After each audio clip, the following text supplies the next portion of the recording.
Here are, Mikey. Jazz tip of the day. Consistency creates results. Boom. Ray Jaz calls. Major decision, 14-4.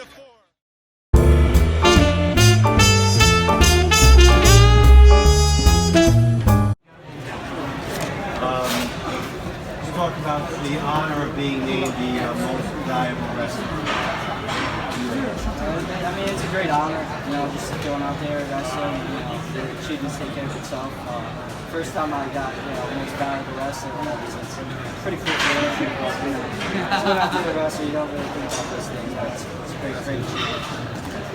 The day in general, like wrestling here and the success the team had, what does that mean to you? Wrestling here, I mean, it's great. I mean, it's the New York Athletic Club. The guys really stepped it out, stepped it up. It's what we wanted, in the beginning of the season. Everyone now we really established our lineup, and everyone's looking good. We're all pumped and ready to go now for the rest of the season. So, That's good. Thanks, Ray. Agree more. Yeah. What do you think about that? Consistency creates results, which makes accountability, is which we covered last show. So here we are, season 2, episode 2, Mikey. And there's a couple of comments that we had about last podcast. Number one, where's Mikey's ears? I have ears. Just that, Ears, everyone. He's making the focus of his screen on him because it's about him too.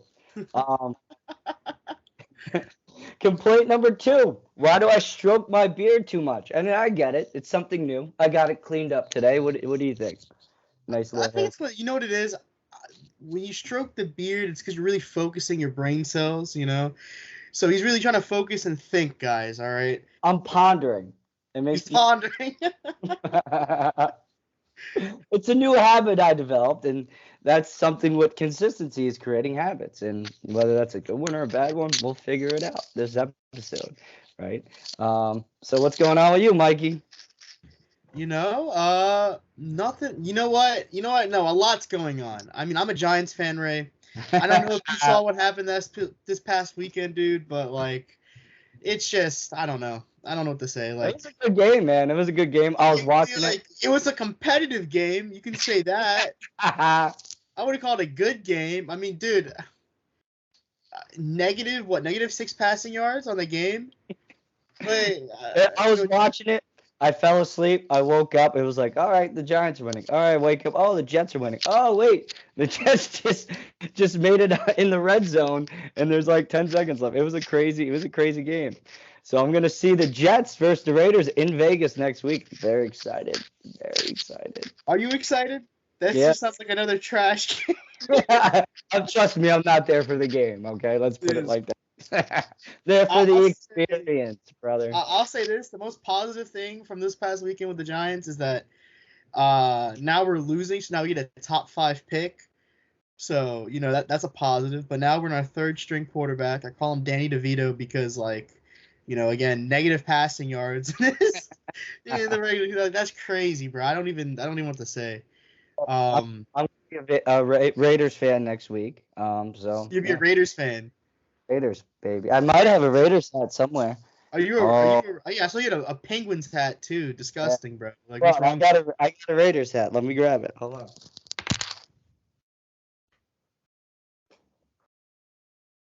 Yeah. Look. Let's go. You should bring that and get Devontae Adams to sign it for you, man. No, He's not pissed off. He wants me to sign his jersey. I'll sign his jersey, Ray Jaz. Boom, look at that. Yeah. Actually, I'm going to show the fresh cut off. You know what I'm saying? Yeah. But anyway, Mikey, how was the wedding? You were at the wedding? Yes. I was at a wedding. I can't believe you forgot that. It was nice, man. I mean, it was held in an aquarium. It was a nice aquarium, There's a shark tank, That's sick. Yeah. They're fun. I went to the Venetian wedding for Paisan's sister's wedding. Okay. Wedding. It was great. Fantastic. My big fat Italian wedding. It was awesome. Big fat Italian. How was the food? Do they have an open bar? Of course, that's the best part. Open bar, of course, the appetizers, the hors d'oeuvres, as they call it. But dude, they have Mhm. anything that you could imagine there is fantastic. I like weddings. I don't Yeah. like that a lot of my friends are getting married because, hey, you know. But that's a topic for a different day. So it was good. You had some fun. You enjoy your Halloween? Yeah. For Halloween. You know, I could have gone out. I didn't feel like going out. I'm not gonna lie. One of my friends was holding a party in the city. Coming off the wedding, dude, I don't know. I didn't feel like going out. I'm not gonna lie. We're burnt out. Dude, New York City during Halloween is wild. Freaking wild. Yeah, it's wild. I didn't want to make that trip either. Instead, I wrestled Saturday. The FBI with our new member, John Cena Sr. He was the manager. We were in a crazy, hardcore 6-man tag. It was crazy. We were throwing garbage cans at each other. I got hit by a beer bottle. It was fantastic. Hit by a beer bottle. It's a wild time. One of the guys there, I'm telling you, man. Yes, Savio Vega. Savio Vega is a legendary wrestler. We went at it. We hit each other with everything they had there. Beer bottles. Yeah, literally, right? Literally garbage cans, beer bottles. Yeah. You know, I was in Boston once when I was younger. I think I was like 12. We went to a Red Sox Yankees game. Yeah. As we're leaving, I think the Red Sox won. A Red Sox fan, like they were jeering us. It was like a couple like 20-plus-year-olds jeering at us. Yeah. One of them threw beer at me because I was wearing a Yankees hat. And I was 12, bro. Oh, dude, that rivalry used to be great. I mean, it still is, but it wasn't like when we were kids. It was a wild time, dude. Yeah. Wild time. And like I think mainly because I think since Yankee Stadium moved, it hasn't been the same. But I think the difference between New York and it didn't move. Yankee Stadium's like it's across the street. Yeah, but still, it's not the same vibe, dude. Come on. And I'm a Yankees fan. I was a diehard Yankees fan growing up. It's not the same vibe. I mean, the bars are great and everything. And here's the difference, because I'm in Boston a lot. I'm in New England a lot. And I think the difference between New York, yes, there's diehard fans, and it's a lot of the locals. But in the city itself, there's so many different people from so many different areas that they support different teams. But in Boston, especially in New England, wherever, they're Red Sox, like, diehard fans, the whole city. Yeah. You know what I mean?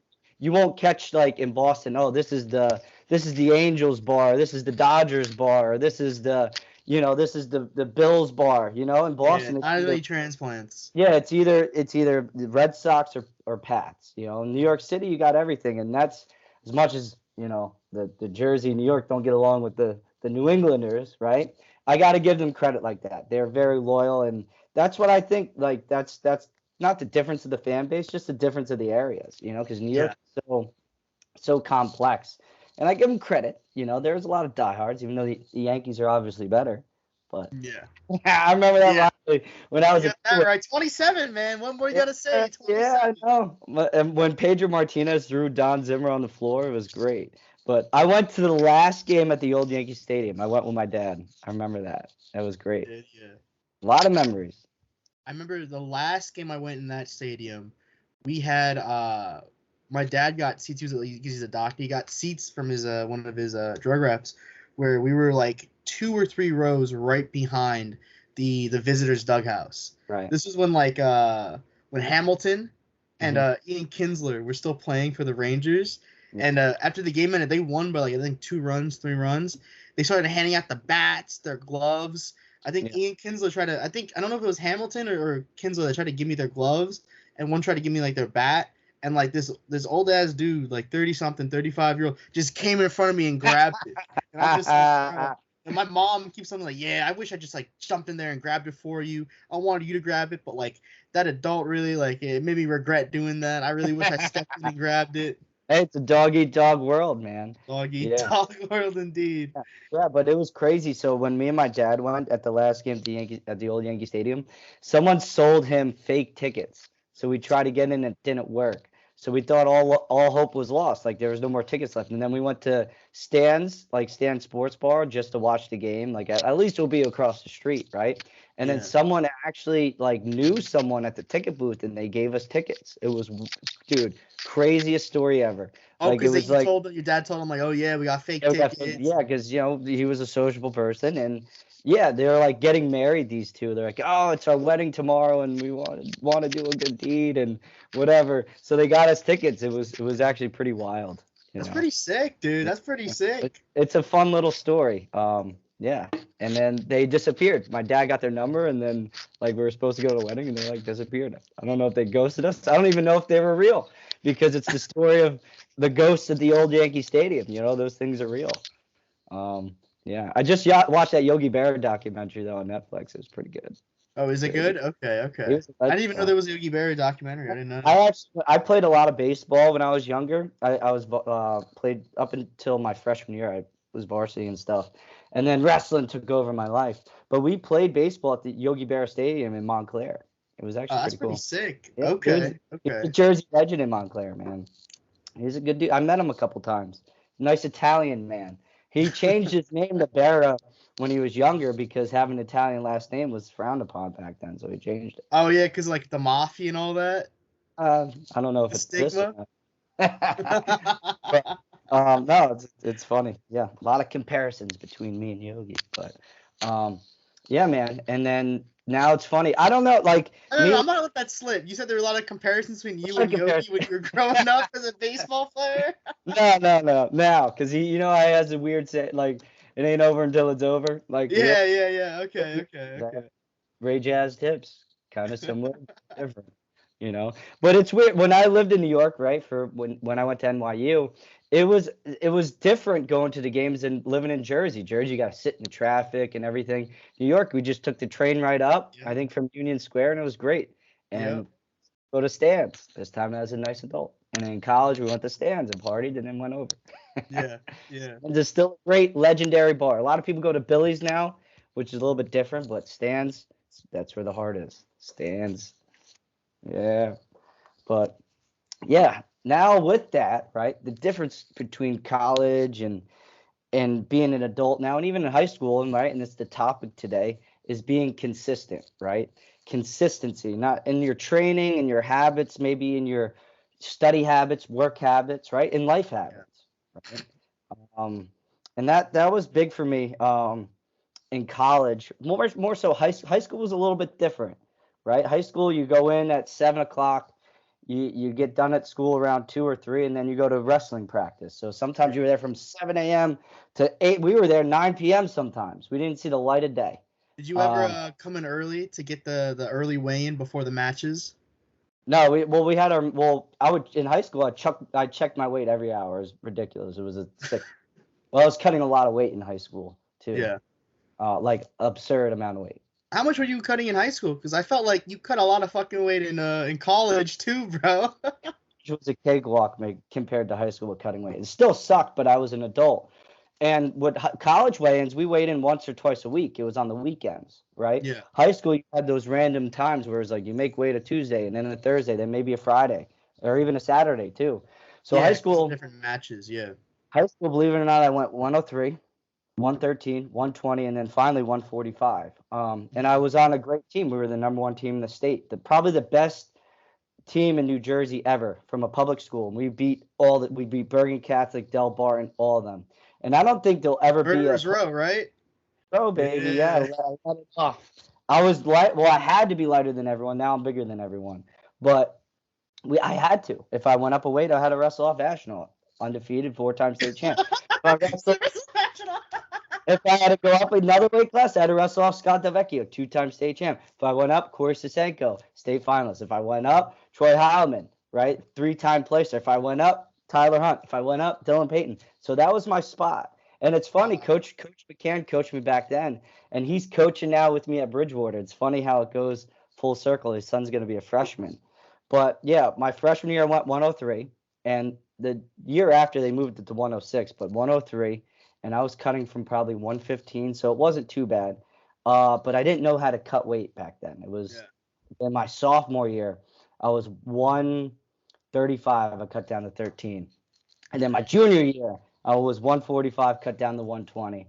And then my senior year, I was like 160, I cut to 145. But my senior year was fine. It wasn't like, it was the best year of my life. I didn't have to ridiculously cut weight. You want to know what my experience was, right? So I wrestled in Long Island. I wrestled in the same county as Sam Schwartzefeld. Yeah. He was in my league. His team was in my league for a couple of years. So our teams would wrestle. I think Sam was a year or two older than me. Yeah, I think a year or two older than me. So I think I was like a freshman. He was like a junior, or like I was a freshman. He was a senior, or something like that. Yeah. His team would routinely blow out my team. Right. Like I'm talking like 70-0, Ray. I'm talking like techs and pins That everywhere. bus ride home probably sucked after. I'm talking like I'm talking his team would routinely win counties like year after year. You know what I mean? They'd usually be one of the top teams in the state as well too. No, like that was like multiple us. states. We won districts like 40 years in a row. 40 years in a row is nuts. 40. Yeah. Well, they lost last season. So they've ruined the streak. They technically didn't crown a district team champ. COVID year? Yeah, COVID. No, it wasn't a COVID year, but anyway, I don't coach for them, so it wasn't my fault. But my freshman year, we had one dude in front of me, and my freshman year was my second year wrestling. So the kid was wrestling, he like lost some way, and then like he threw a fit, and then he quit the team. So I was the starter my freshman year on varsity, right off the bat, and I didn't know how to shoot. Just hold position, Mikey. Don't get pinned.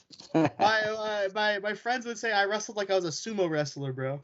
That's all you need sometimes, dude. So I mean, yeah, I would go into the season from football. I think I'd weigh in like 215 to 225 during football season, and then I would cut down to 184. My freshman, sophomore, and junior year. Then my senior year, I wrestled 195. Mm-hmm. But I remember my junior year, I got as low as 167, and my head coach was like, "Yo, I know you're loving cutting all this weight, but we need you to stay up for 184 because you already got too many matches at 184." Yeah. So I was like, "All right, coach." And then ever since, I've never gone down since.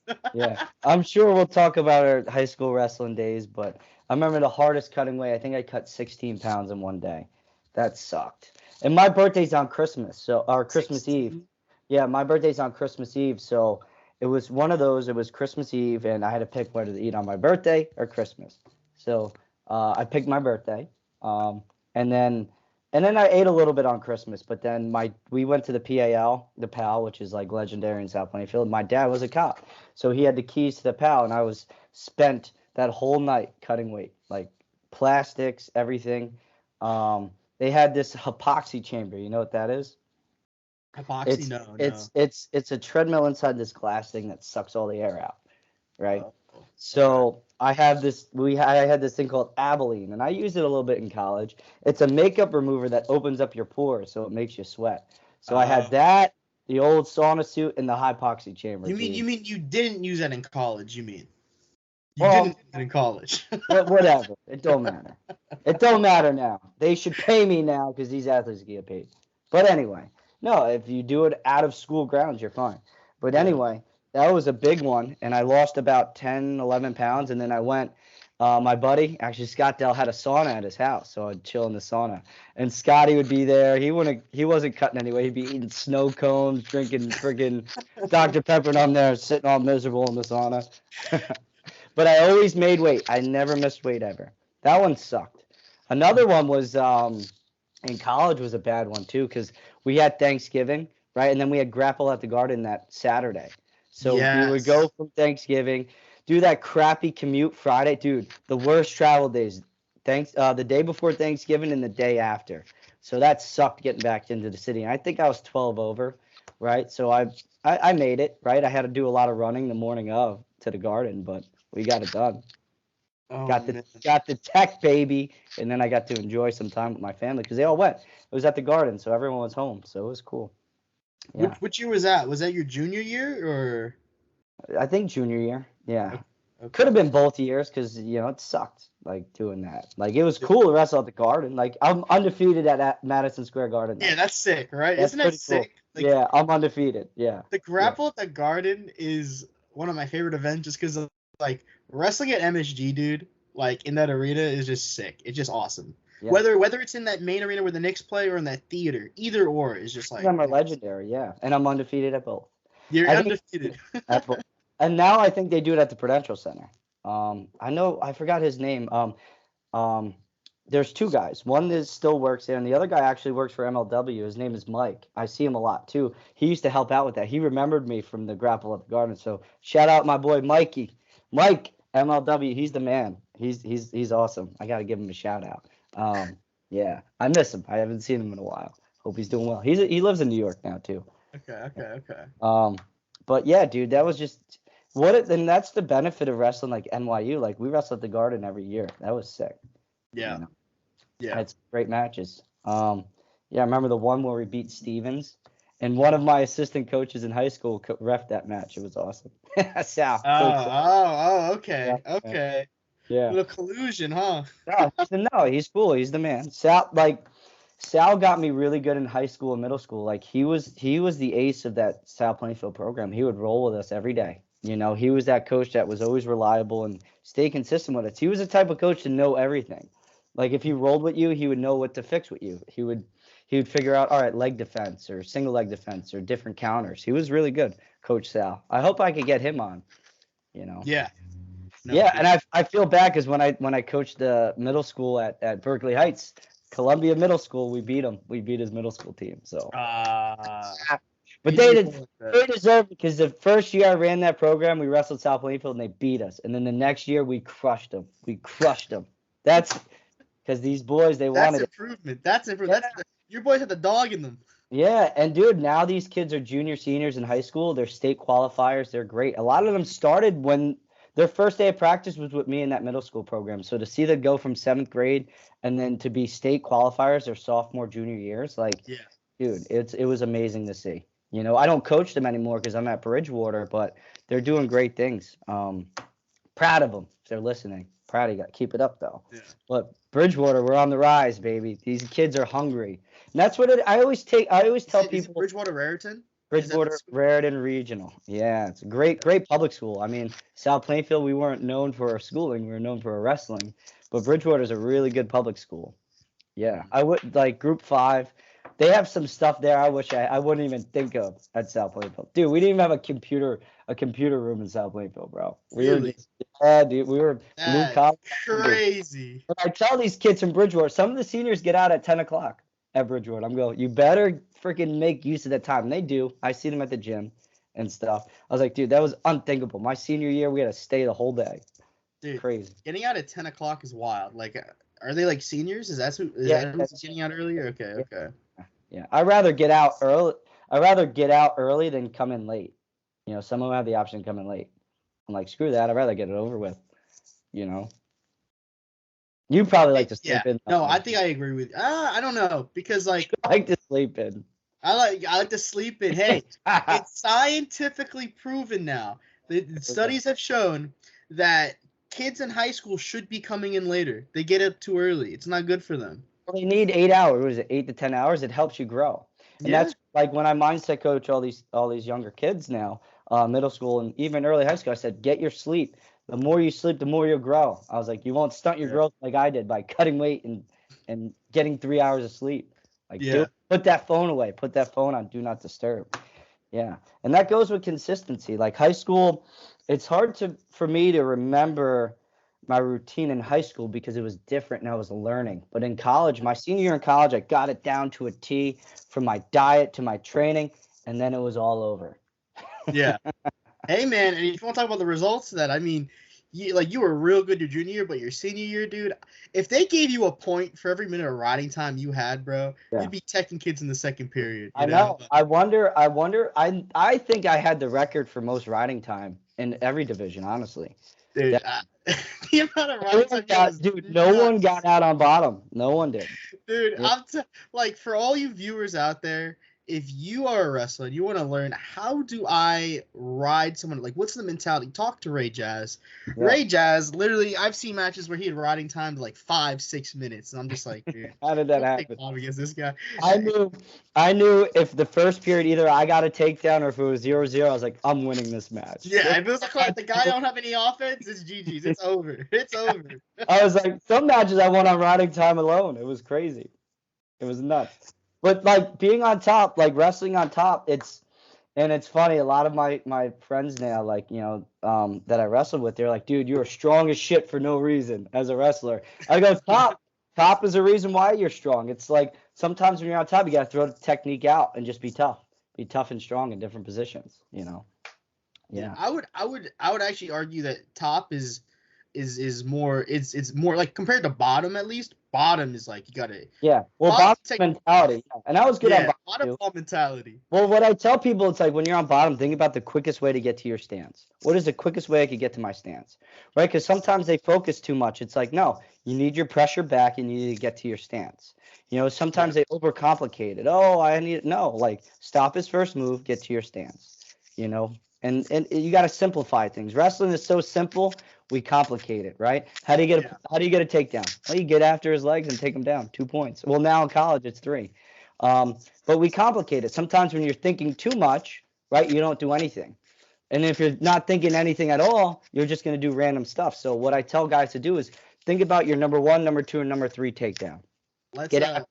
And if that's not working, then you think about your number 1, number 2, or number 3 setup. So if you ever feel like you're in the fog or smoke, think about your number 1 setup. All right, so for me, it was a club underhook. All right, just get to my club and underhook. All right, single leg. That's how you simplify. I'll say this, Ray. Having watched, like, for you kids out there that want to wrestle, and you see like Jordan Burroughs pull off a sick move against some random guy. Don't look at that match. Don't watch that match. Those are the matches where they're like, okay, I know I'm going to win. I can do whatever I want, right? You need to look at the matches where it's top guy versus top guy. What are those guys doing? They're not hitting some crazy move that they practiced once or twice in the wrestling room. They're going to their bread and butter moves. Right. When you watch the top guys go at each other, you're like, oh, wow, they're doing moves that I do. Yeah, they do what you do, but at a higher level because they practice it. They're consistently working on their bread and butter moves over and over and over again. And it comes down to moves like, oh, snap single. Low single, double leg takedown, right? Like Jordan Burroughs, what's his signature move? Nothing. It's a blast double. Yeah. And if you watch him, right, it is a double, but it's how they get to it that's the different. Setups. It's not a miracle move. It's the setups, working the setups, and he goes for his double and he transitions. If they stop his double, bam, he slides to a single. It's being adaptive to what you have. Thinking 1 or 2 moves ahead. And, a lot of guys are too one-dimensional. Like, all right, I didn't get my double. I'm going to come back up. No, go for your double, slide for a single. You could come up. I call it staying in the pocket. Stay in the pocket. Go for that single. It's not there. Stay in the pocket. Go to the other side or go high crotch. It's hard for me showing it right here. But, and that's just being consistent in practice. And that's the whole topic today is consistency. Yeah. So in practice, every day I had a goal of what I wanted to achieve that day. If say that Monday came around, I'd watch film, right? And say that it was one little thing. It could be getting out of legs. I'd work on getting out of legs that day. And then guess what? I would finish with all my go-to shots. I would hit my number 1 shot 5 times, number 2 shot 5 times, number 3 shot 5 times, something that I wanted to do 5 times, and then my number 1 setup 5 times, number 2 setup 5 times, number 3 setup 5 times, and my number 4 or whatever I was learning that day 5 times. Did you pick that up from Gene? Because I feel like Gene was always someone that always like have a goal for practice. Yeah, well, Gene's and Eddie mostly wrestling mindset, and that's kind of where I got it from. And then it adapted because that's me and Gene Korbalansky. We have a lot of the same ideas. It's a lot of you already have a base, so it's working on what you have and cleaning it up. That's what wrestling is. That's what it's about. If you're not a thrower, you shouldn't be practicing throws, right? But you should have it just in case. You could have a throw from like your single if that doesn't work, come up underhook throw just in case. But it shouldn't be the main focus in practice. Or even just to know how to defend it. That's how I feel about legs. Well, yeah. Well, sometimes the goal of practice, right? Say that it was just like it was during J term where we didn't have a match coming up. That could be the goal of practice. Learn a throw, play with it. That could be it's like a day off, but it's not, But speaking with consistency, I always I wasn't big on writing stuff down, and I'm still not. And honestly, I should be better at it. But in my head, I always had a calendar of what I had to do. That's just how I operate and work. But I remember, and I'll go like if we had a tournament. So Saturday, if we had a tournament, Sunday would kind of be like a light rest. Maybe I'd do body weight, but Monday, whatever, watching film. Working on it, and then do my go-tos and making sure I'm getting a gallon of water. I would drink a gallon of water up until 2 days before weigh-in. So say that it was Saturday was weigh-ins, Friday, Thursday I would cut it off. But Monday, and then my Tuesdays I remember was the hardest days because I would get up early at 4 a.m. to do my work study at the Palladium. So I'd be there at 4:30. I think it opened up. Could have been I got there at 4 or 4:30, whatever. Worked that shift. then I'm telling you, for any of you high school or any athletes that just want to get more explosive and better footwork, I did plyometric training for an hour because I had a little hour or 45-minute break until I went to class, and I would do all these plyometrics. Those are like broad jumps, lunge jumps, hurdles. I would do some ladder drills. Literally just picking up the ball, slamming it, rotational slams against the wall. I would do a thing where I put it by my feet and I would kick it up and slam it. Plyometric training is huge. Burroughs was big on that too. Plyometric training, like you should focus on it once a week. I mean, every workout I did a variation of it, whether it was a squat jump, onto those boxes, the box jumps. Yeah. But I'm telling you, like any of you high school, college athletes, or even pro wrestlers, right? Plyometrics is huge. With footwork, just hand-eye coordination, it's great. It's the best thing to do. So then I would go to class, 1 or 2 classes. I would come back, get my lift in, go to practice, right? And then go back to class, and then go to practice again, whether it be like wrestling a private with Solzer or Datola. I would do that. And then Wednesday, I think I would just do 1, maybe 2 practices, depending on how I felt. But I would always run a mile on the treadmill before I would lift. Even now, I run a mile on the treadmill before I work out. When would you do the hot yoga? Because remember, you were one of the Jack LaCour, I think Evan Drill. You guys did like hot yoga just to like get warm, get loose. Those were either Mondays or Wednesdays. Mm-hmm. Yeah, like Monday was the perfect for it because it's a recovery day. And then maybe sometimes we did it twice. And speaking of yoga, I did yoga today. I did surrender yoga, which is more of like a static stretching, which is good for recovery. And that's something else, right? If you want, people think like, oh, if you want to stretch before you work out. No, you should do dynamic stretching, which is like Bruce says, dynamic tension. Yeah, dynamic tension. But dynamic stretching is moving while you're stretching. So leg kicks, kicking back, right? Don't do static stretching where you touch your toes and count to 10. Do that after. That recovers your muscles. Dynamic stretching warms up your muscles. So lunges, that's nice. As well, yeah, lunges, like anything that's a stretch with movement, you should do before you work out.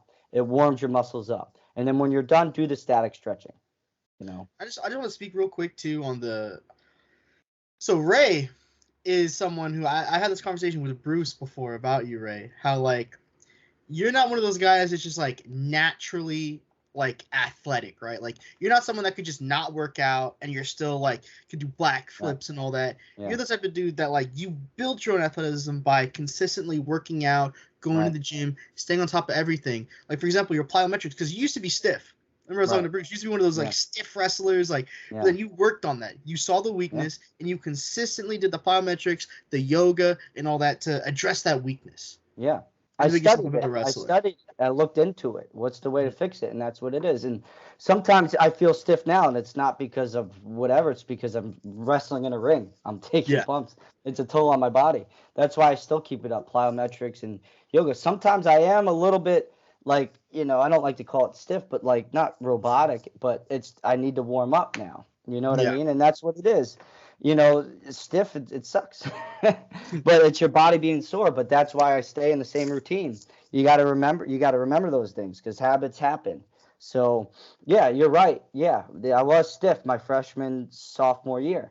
I was very one-dimensional, and I worked on it. The plyometrics, the footwork helped me move side to side. And even now when I'm coaching wrestling with these kids, I'm very flexible now. So my stance is wider and I have a longer reach. I'm a very different wrestler now as a coach than I was in college. It's funny. Like I rarely take shots now on the kids. I have the kids shoot in and I'm defensive. I was a defensive wrestler too, but in college, but now is a little bit different. Because it's not my time anymore. It's for these kids to learn. And I want them to get, if they take a great shot, I'll let them have it. But if it's a crappy shot, man, they're paying for it. Yeah. You got to let them pay for it. Even the college kids, I try to roll with the college kids. Teach them. I'd rather wrestle with the high school kids than the college kids. I'm telling you that. They listen more. Well, middle school kids listen more, but the high school kids, they appreciate it more. And you could actually, lay it in there if you have to. If they're like acting up during the day, well, you're going with Coach Jaz for the day. Oh, man, one of two ways. Either they're really happy or they're really mad, Like one time the kids, They did something to get in trouble with school, and they had to go with me for the whole practice. So I made them Yeah. stay. So it was like 2 hours with me. They were dead, bro.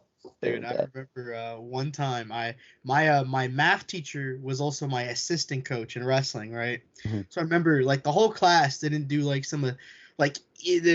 was like it was a take home test, and it was due like 2 days later or whatever. But he had us work on it in class one day, and then he said he told us all that it was due a day earlier because we got to work on it in class. But like nobody heard that whatsoever, so nobody had it done. So he Right. was like, "I told you all this," and then he saw that me and my friends, because we were all wrestlers too, we didn't work on it. So guess who had to wrestle him during practice? Me. And he's like a tall dude. He's like 6'2". He's a leg rider. Dude, let me tell you, it was the most unfun practice I've ever had. He just spent the whole time on top of me doing power halves, cross faces, and I'm just like, dude, come on, like, yeah, I'm not the whole class, bro. Clearly you didn't say it. Nobody heard it. Like, Yeah. come on. That's what our high school coaches were like too, like Foscolo and a couple of the guys in high school. They would That's why our heavyweights were so good, because they just made them tough, Yeah. you know. But that's the consistency. It's like if you're used to something over and over again, you're gonna do it. And our program used to get a lot of crap, like a lot of the alumni, like, oh, it was the same practice every day, but it worked. Yes.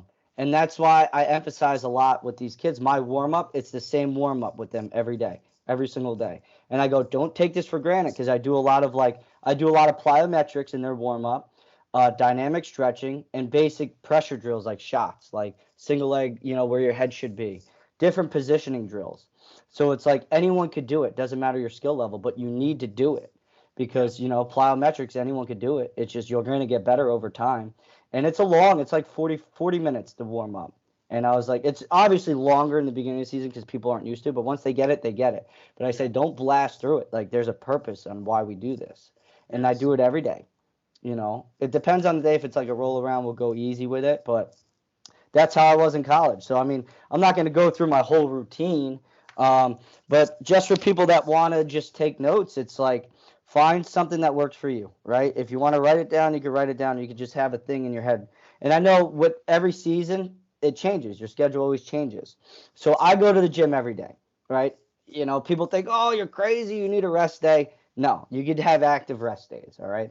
But every day I go to the gym, I do a mile on the treadmill, and I do 10-minute jump rope every day. Doesn't matter what I'm doing. It's just every day. Jump rope is good for footwork, plyometrics, whatever. And then I split it up. I do a lot of bodybuilding workout, which is not what really college and high school kids should be doing, but you could sneak it in on your days off. And I encourage it, because you're college bros. You want to have nice beach bodies, going in. So for me, I would do that. But I even throw in a strength day where it's kind of like a day where I'm kind of taking it light. Maybe it's like shoulders or like a light lower body day. I'll throw in those power days where it's like heavy squats or power cleans. I'll throw that in once in a while. Because for me, that's what kind of kills your body more, is going heavy. Because now about me, it's longevity. I don't have to be the strongest man on the mat anymore. I am the strongest man in the ring, but it's a different story. Yeah. But for you college guys, I would have 3 days, 3 very strong lifting days, upper body, lower body, and then a full body movement. And I used to throw in something else where it was the 5 rounds of 7 minutes. So you pick an exercise, you do it for 7 minutes, because what's 7 minutes? A wrestling match. So I would hold kettlebells for 7 minutes straight. I would do sled pushing for 7 minutes straight. I would try to bench for 7 minutes straight. The hardest one was I would set a barbell up like you're squatting. I would take a 60-pound medicine ball, pick it up, throw it over, pick it up, throw it over, 7 minutes straight. That one sucked. That one was the worst. But I did that sometimes twice every week. Yeah. I would hold sandbags like this 7 minutes. So the 5 rounds of 7 minutes, that helps build muscle endurance. But yeah, and also mental toughness. You don't have to do what you do. You just the key part is being consistent with it. Yeah, consistent. Over and over again, because that's how you're gonna see results. Having one fantastic day, right? An amazing workout day, and then 6 days of the week you don't do anything, or you don't practice well, you don't have a good workout. That's gonna be far less productive than 7 solid days of working out. Yeah, and what I tell people, if you felt really good that day and you had a really good workout, write it down. Write it down so you remember what you did, what you were thinking, what you were feeling. Maybe someone threw a compliment at you. Write it down because you're going to need those days because you're not going to feel 100% every day. So remember those times where you felt super motivated and super confident with yourself. And that's important. And the other thing too, that I want to go into, it's like, yeah, everyone's different. Everyone's schedule is different. But if you could find days to do those things, I like checking off boxes now. Like, all right, I did this, I did that, and I did that. I think that's super important. And especially me, I do a macro diet now where I kind of eat the same thing every day. A lot of ground chicken, a lot of ground turkey. I eat very plain. And then on the weekends, I cheat a little bit, just a little bit, But it's finding your macros. Mine was 200 grams of protein, 150 grams of carbs, and 50 to 70 grams of fat. That diet's not going to work for anyone, but I encourage you to find what it is and stay consistent. I think the macro diet's the best for anyone because you could fit whatever you want in your diet. I wasn't the guy to follow like a plan. I mean, I could if I wanted to, but I like the macros thing a lot better. So I highly encourage a macro diet. If you could get a plan, that's even better. If you're a college kid and you need to know what you need to get, or a high school kid where the parents need to know what to eat, there's a bunch of people out there that help you. For me, it was the guru who unfortunately passed away taught me about macros, but Dan from Champion Athletes, he was big with me in high school. He actually saved my life in high school and in college. He wrote up plans for me, and he gave me the importance of drinking water and following a real diet plan. Like when to eat is very important, right? Like when to eat is very important when you're competing in a college and high school atmosphere. Timing, for me, right? yeah, for me it's different. Me, macros, I'm always on the road. I can't eat the same time every day. So the macros is good because as long as I'm hitting the numbers. But if you're on a set schedule and you're a competitive athlete, it's about your timing, when you should eat, because your metabolism and everything. So I really encourage Dan at Champion Athletes. He sets everything up for you.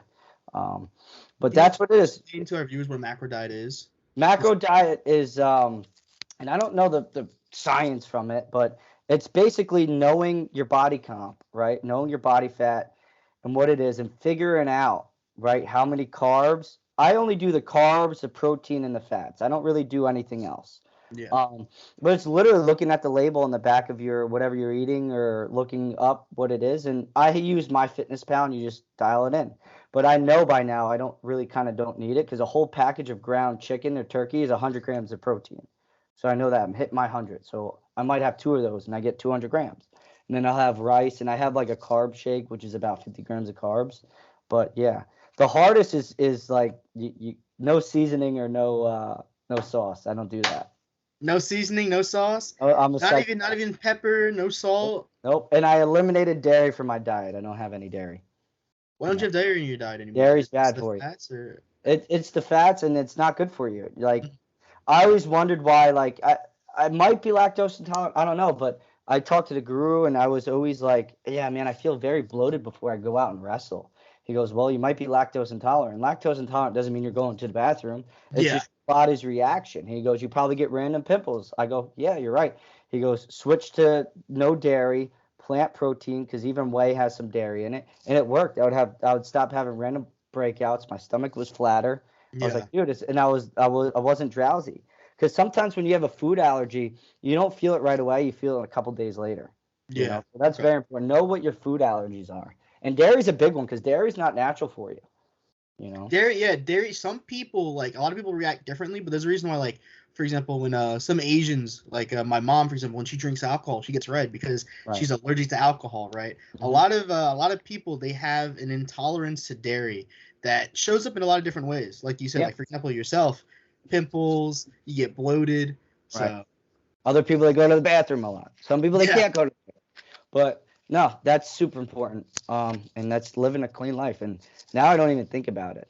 Like I'll on the weekends, maybe like I'll have like, I don't know, like something that has dairy in it, but very few and far between that I do that. Do you drink like almond milk or oat milk to like get that full, or no, not even? Okay. All my shakes are with water. I'm a psycho. Really? Oh, that's interesting. All I drink is water and that carb shake, and that's it, and coffee. Mm-hmm. And on weekends, different story, but pocket seltzer, baby. Depends what weekend. But yeah, dude. So I think with the viewers, man, just find something that's consistent with you. And if you need a plan or anything, hit me up, hit Mikey up. I could do a lot. I could give you a lot of advice with it. Like I said, what works for me might not work for you, but we could get it pretty close. But that's it. It's like finding what works for you, staying consistent. And if it doesn't work the first time, doesn't mean it's never going to happen. It's your first time doing something. So of course it's going to be a struggle. Of course it might not work, but if you keep on doing it, you'll see results. The key part is the consistency. And what helps you be consistent is accountability. Accountability plus consistency equals results. Exactly. What do you say, Mikey? We wrap this thing up? I think so. What was the Jazz tip of the day again, Ray? Consistency equals results. And what do you got going this weekend, Mikey? What are some things you got? This weekend, I got to book a flight to California for Thanksgiving.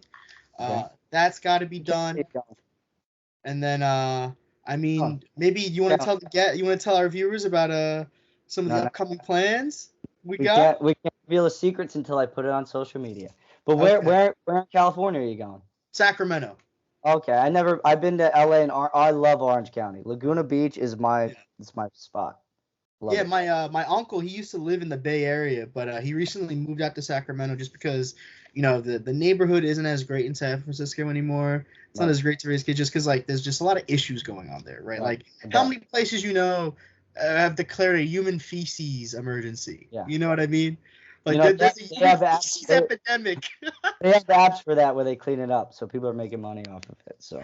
So you booked the trip? Anything this weekend? This weekend? No, I don't think so. I was supposed to go out for Halloween, but again, I told you I don't like going out to the city back-to-back weekends. You know what I mean? It wears my body and soul. Yeah. Well, I'm in Pittsburgh on Saturday. Thursday I'm back in Worcester. So okay. Yes, here is me and Pedro Donez, a Thanksgiving street fight on Thanksgiving night live. Watch it on IWTV.